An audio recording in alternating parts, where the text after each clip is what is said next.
शाहपुर नाम के राज्य में एक शमशेर नाम का राजा रहा करता था। उसकी प्रजा बहुत खुश थी क्योंकि राजा का स्वभाव बहुत ही शांत और सरल था। मगर उस राज्य की महारानी रागिनी का स्वभाव एकदम विपरीत था। वो छोटी छोटी बातों पर गुस्सा हो जाती थी और अपना धैर्य खो देती थी। इसी वजह से रानी के पास लोग जाने से भी डरते थे। वो बिना सोच विचार किए कोई भी निर्णय ले लेती थी और इसी वजह से राजा शमशेर बहुत परेशान थे। रागिनी का अचानक बदला हुआ स्वभाव देखकर वे बहुत दुखी रहा करते थे, मगर वे रागिनी से बहुत प्रेम करते थे, इसलिए उनको संभाल लेते थे। ऐसे ही एक दिन महाराजा शमशेर वन में घूमने गए थे। कितनी देर हो गई है, महाराज अभी तक महल में नहीं लौटे। महारानी, महाराज अभी अभी महल से गए हैं। मुझे उल्टा जवाब देने की तुम्हारी हिम्मत कैसी हुई? निकल जाओ यहाँ से। मुझे माफ कर दो महारानी, मुझसे गलती हो गई। ऐसे ही एक दिन महाराज वन में जाकर एक नदी के तट पर बैठकर विचार कर रहे थे। रागिनी पहले कितनी शांत और समझदार थी, अब बहुत गुस्सा करने लगी है, जैसे उसमें कोई धैर्य ही नहीं है। मुझे इस विषय के बारे में सोचना पड़ेगा। महाराज सोच में डूबे नदी के किनारे बैठे ही थे कि तभी वहां अचानक एक टोकरी में एक छोटी बच्ची पानी के बहाव में बहती हुई आ रही थी। उसकी रोने की आवाज सुनकर महाराज अपने विचारों से बाहर आ गए। हाँ, ये इतनी छोटी सी बच्ची किसने पानी में छोड़ दी? महाराज उस बच्ची को पानी से निकालकर अपनी गोद में उठा लेते हैं और उसे राजमहल लेकर जाते हैं। महारानी रागिनी, ये देखो मुझे क्या मिला है। क्या हुआ है आपको? ऐसा क्या मिल गया है? ये देखो, एक नन्ही बच्ची पानी में बहते हुए मेरे पास आई। महारानी उस बच्ची को देखती है। उन्हें उसके कपड़े के अंदर एक खत मिलता है। महारानी उसे पढ़ने लगती है। ये बच्ची जिसे भी मिले, इसकी अच्छी तरह से परवरिश करना। वो चिट्ठी पढ़कर राजा को बहुत आनंद होता है क्योंकि वो बच्ची अब राजमहल में रहने वाली थी। महल में आज तक कोई भी बच्चा नहीं था और राजा को ऐसा लगा कि उस छोटी बच्ची की वजह से महारानी के स्वभाव में कुछ बदलाव आ जाएगा। उन दोनों ने उसका नाम कियारा रखा। महारानी तो उस बच्ची से भी ईर्ष्या करने लगी। उस नगर में एक जादूगरनी रहती थी जो अलग अलग प्रकार के जादू किया करती थी। उसने बहुत सारे सामान्य लोगों पर भी जादू किए थे और इसी वजह से महाराज ने उसे चेतावनी देकर छोड़ दिया था। अब महल में राजकुमारी बड़ी हो रही थी। उसकी मधुर वाणी से बहुत से दास दासी उसे चाहने लगे थे। एक दिन ऐसे ही महल में खेलकूद करते हुए राजकुमारी सिपाहियों पर गिर गई। मुझे माफ कर दीजिए, मेरा ध्यान नहीं था। राजकुमारी कितनी दयालु है। राजकुमारी का यही स्वभाव महल के सारे लोगों को पसंद आता था। उस राजमहल के पास ही एक ऐसा महल था जिसमें जाने की किसी को अनुमति नहीं थी। सिर्फ महारानी ही कभी कभार उस महल में जाया करती थी। वहाँ एक बड़ा सा कमरा था जिसके अंदर एक ताज रखा हुआ था। उस ताज की एक खासियत थी, जब भी कोई नेक और सच्चा इंसान उसके पास जाए तो वो चमकता था। महारानी के वहां जाने के बावजूद भी वो ताज चमकता नहीं था, इसलिए महारानी बहुत गुस्सा करती थी। उस महल को लेकर राजकुमारी बहुत उत्सुक थी। पिताजी, क्या आप मेरे एक सवाल का जवाब देंगे? हाँ, पूछो बेटी। वो दूसरे महल में क्या है और माँ वहाँ क्यों जाती है? मैं भी जा सकती हूँ क्या पिताजी?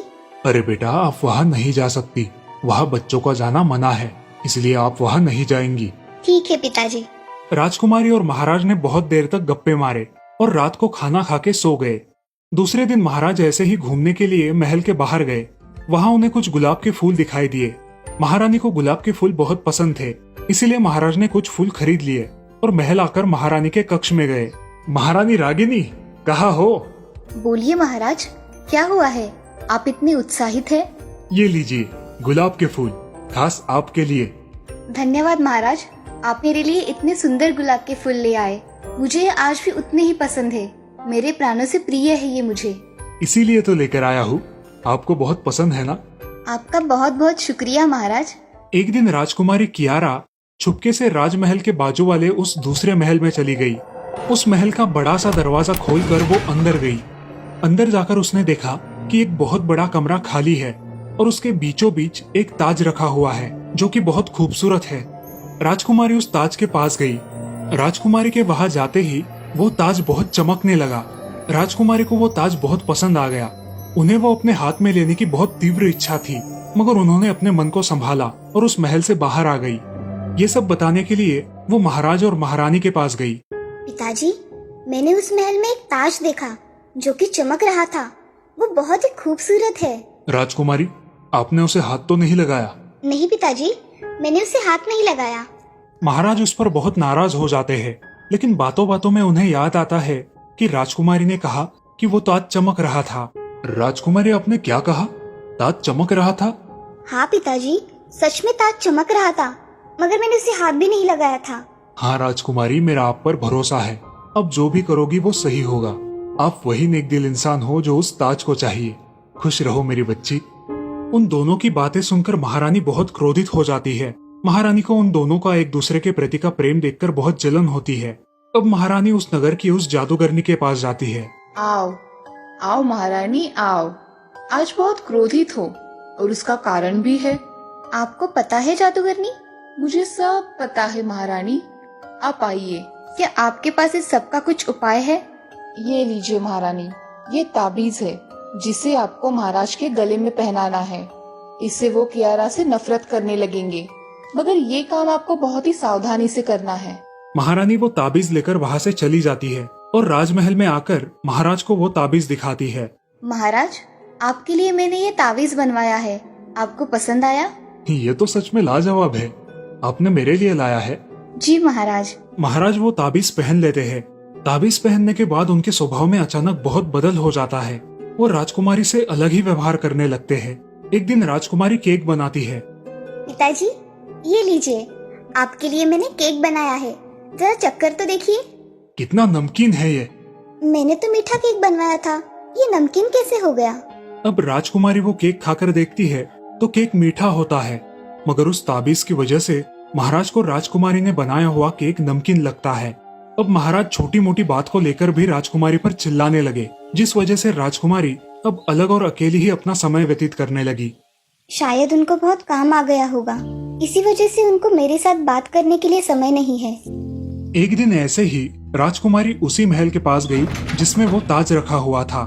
उसके वहां जाते ही ताज मुस्कुराया। राजकुमारी ने ताज को हाथ में पकड़ा और उसके बाद अपने सर पर पहना। राजकुमारी के ताज पहनते ही वो ताज झिलमिला उठा। ताज देखकर राजकुमारी बहुत खुश हो गई, मगर वो जानती थी कि वो ताज उसके लिए नहीं था, इसलिए वो ताज को उतारने लगी। हे राजकुमारी, मैं एक जादुई ताज हूँ। जो मन से सच्चा आदमी होता है, मैं उसी के सर का ताज बन सकता हूँ। तुम्हारे मन में कोई भी सवाल है तो तुम मुझे पूछ सकती हो। हे जादुई ताज, मेरे पिताजी को क्या हुआ है?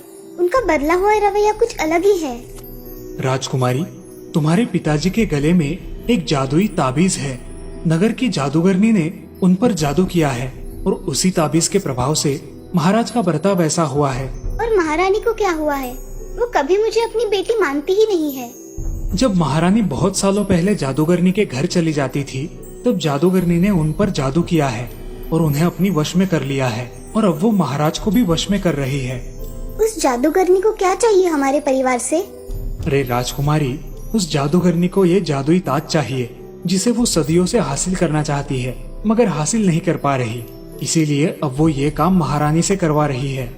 अब राजकुमारी को सारी बात पता चल जाती है और वो ताज से कहती है, अब मैं क्या करूं?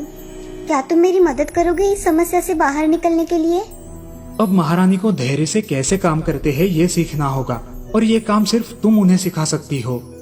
अब राजकुमारी सोच में डूब गई कि वो महारानी का धैर्य कैसे वापस लाए। तभी उसे एक युक्ति सूझी। माँ को गुलाब के फूल बेहद पसंद है, क्यों ना मैं उनको गुलाब के फूलों का बगीचा बनाकर उसे तोहफे में दूं? मगर इतने सारे गुलाब के पौधे लाऊंगी कहाँ से? इतनी चिंता क्यों कर रही हो? मैं एक जादुई ताज हूँ, मुझसे तुम जो भी मांगोगी वो तुम्हें मिल जाएगा। हे जादुई ताज, मेरी माँ के लिए एक सुंदर गुलाब का बगीचा बना दो। अब महल के बाहर एक सुंदर बगीचा बन गया था जिसमें विविध रंगों वाले गुलाब के पौधे थे। कुछ ही देर बाद महारानी वहां आई और उस बाग को देखकर मंत्रमुग्ध हो गई। उसने तुरंत 2 मालियों को उस बाग की निगरानी करने के लिए नियुक्त कर दिया। ये सब देख राजकुमारी कियारा को बहुत दुख हुआ। उसकी योजना काम न कर सकी, इसलिए वो फिर से चिंतित हो गई। अगले दिन माली जब उन पौधों को पानी डालने लगे तो पानी डालते ही उस गुलाब की कलियां मुरझाने लगी। ये सब देखकर महारानी बहुत क्रोधित हो गई। निकल जाओ यहाँ से, तुम्हें बाग का ख्याल रखना भी नहीं आता। अब महारानी खुद ही हर रोज उस बगीचे की देखभाल करने लगी और अपना पूरा समय उस बगीचे में ही बिताने लगी। अब महारानी के स्वभाव में बहुत परिवर्तन आ गया था। वो शांत हो गई थी। एक दिन महारानी रसोइयों को एक नया पदार्थ बनाने के लिए कहती है, जो बनाने में उन्हें देरी हो जाती है।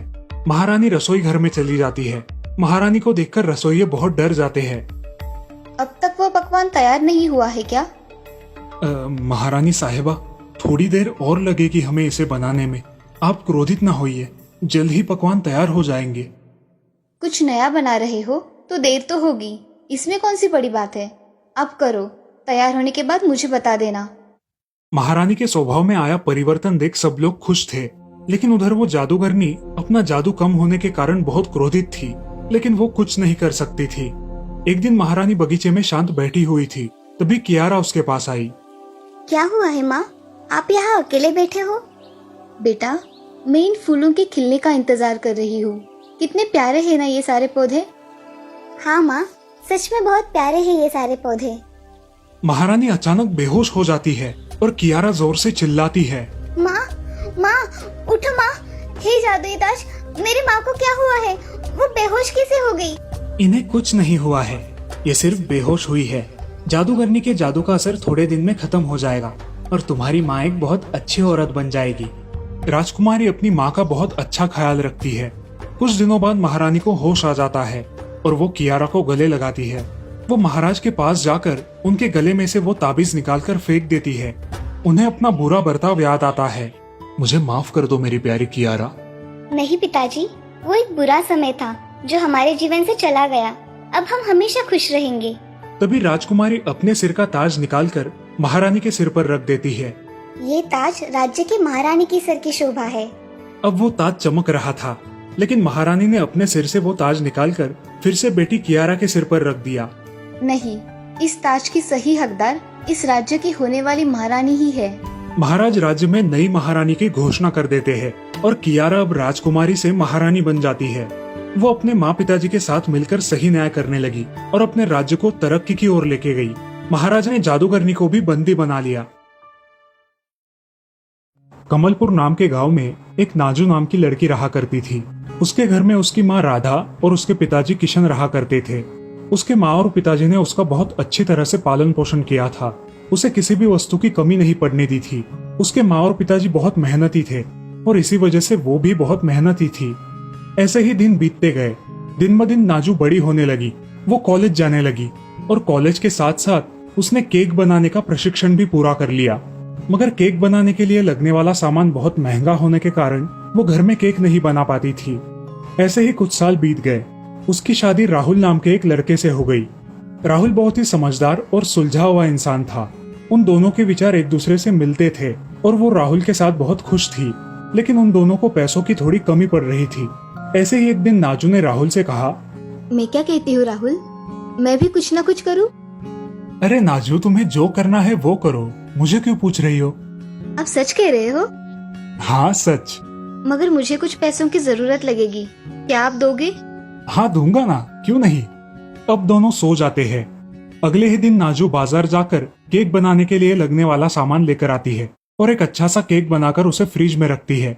रात को राहुल घर आता है और फ्रिज में रखा केक देखकर कहता है, अरे नाजू, आज तो मेरा जन्मदिन नहीं और तुम्हारा भी नहीं है, फिर ये केक क्यों बनाया? अजी वो मैंने बनाया है। कैसा बना है, जरा खा के तो देखो। ये इतना सुंदर केक तुमने बनाया? हाँ मैंने बनाया है, खा के तो देखो। राहुल वो केक काटकर खा के देखता है। उसे उसका टेस्ट बहुत पसंद आता है। नाजू, ये केक तो लाजवाब है, मन ही नहीं भरता, ऐसा लगता है कि खाते ही जाऊं। सच में इतना अच्छा बना है केक? अगर तुम इसे बेचोगी तो तुम्हें इसके बहुत अच्छे दाम मिलेंगे और तुम्हारा कुछ करने का सपना भी पूरा हो जाएगा। अच्छा, चलो अब खाना खा लो। नाजू और राहुल खाना खा लेते हैं और सो जाते हैं। दूसरे दिन नाजू अपने मोबाइल पे अपने केक का एक पेज बनाती है और उस पर अपने केक के एडवर्टाइजमेंट करने लगती है। धीरे धीरे लोग उसे पहचानने लगते हैं और उसके पास कुछ ऑर्डर्स भी आने लगते हैं। उसके हाथों बनाए केक सबको पसंद आने लगते हैं। अब दिन ब दिन उसके ऑर्डर्स बढ़ने लगते हैं। राहुल, मैं क्या सोच रही थी, अगर हम एक दुकान किराए पर ले और उसमें केक बेचना शुरू करें तो? हाँ क्यों नहीं, मैंने तुम्हें कभी ना कहा है क्या? राहुल एक अच्छी सी जगह पर दुकान ढूंढता है और उसे किराए पर लेकर नाजू वहाँ केक बनाना शुरू कर देती है। उसका केक बनाने का व्यवसाय अच्छी तरह से चलने लगता है।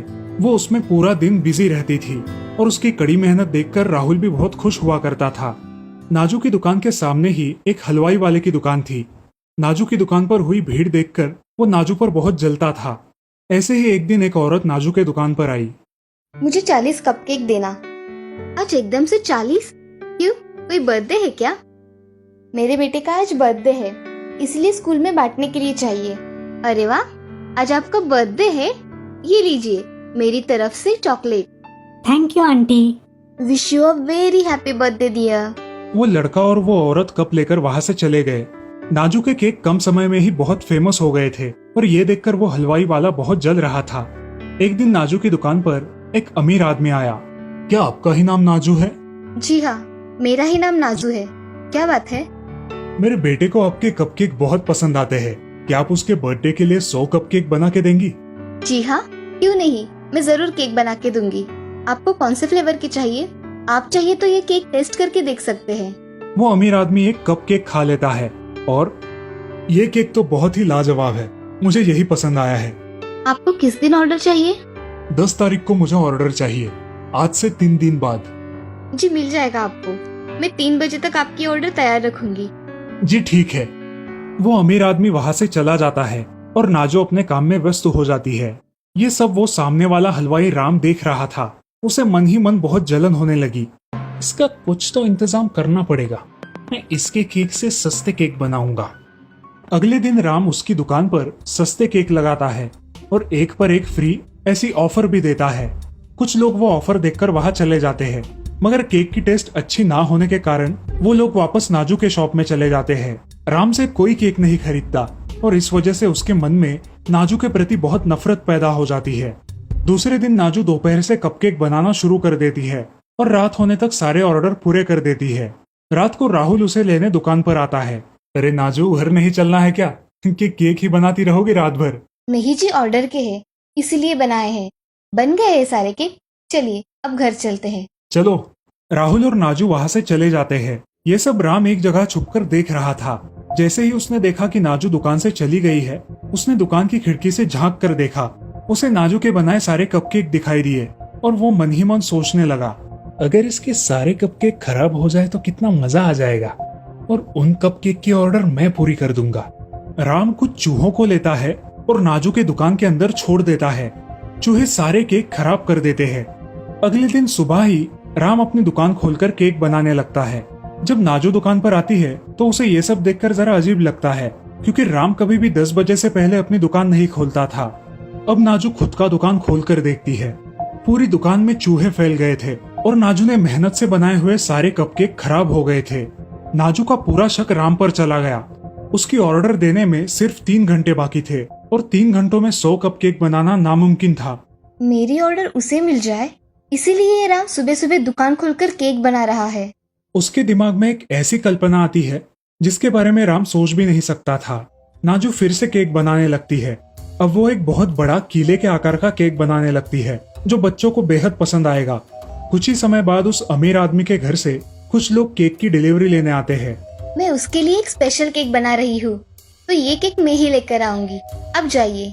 अब राम उन आदमियों को रुकाकर बोलता है, मेरे पास उससे भी बढ़िया केक है, आप ये ले जाइए, इसमें आपको डिस्काउंट भी मिलेगा।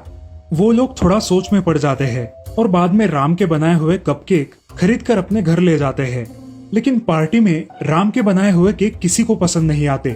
ये देख वो अमीर आदमी गुस्सा हो जाता है। ये केक कहाँ से लेकर आए हो? क्या ये नाजू की केक है? नहीं साहब, ये आगे की हलवाई की दुकान से ऑफर मिल रही थी, इसलिए हमने खरीद लिए। क्या तुम नाजू के शॉप में नहीं गए? उसने ऑर्डर देने से मना किया क्या? वो बोली कि आज का केक स्पेशल है, इसीलिए वो मैं ही लेकर आऊंगी। तो तुम ये क्यों लेकर आए? इसका टेस्ट कितना बकवास है। छोड़ो, मैं आज का दिन खराब नहीं करना चाहता। अब वो अमीर आदमी नाजू को फोन लगाता है। आप केक कब तक लेकर आने वाली है? बस कुछ ही देर में लेकर आऊंगी, आप चिंता मत करिए, बच्चे को केक बहुत पसंद आएगा। कुछ देर के बाद नाजू अपना बनाया हुआ कीले के आकार का विशाल केक लेकर उनके घर आती है और बच्चों के सामने उसे खोलती है। बच्चों को वो केक बहुत पसंद आता है। ये केक तो बहुत ही खूबसूरत है। इस केक को बनाने के लिए और मेरे बेटे का बर्थडे स्पेशल करने के लिए बहुत धन्यवाद। जी बच्चे को खुशी मिली, बस मैं उतने में ही खुश हूँ। ये लीजिए, हमारी ओर से आपको। धन्यवाद। वो अमीर आदमी नाजू को उसके केक के दुगने पैसे देता है। ये बात राम को भी पता चलती है और वो समझ जाता है कि वो नाजू का कभी कुछ नहीं बिगाड़ सकता। धीरे धीरे नाजू बहुत अलग अलग प्रकार के केक बनाने लगी और अपने व्यवसाय को बहुत ऊंचाइयों पर ले गई।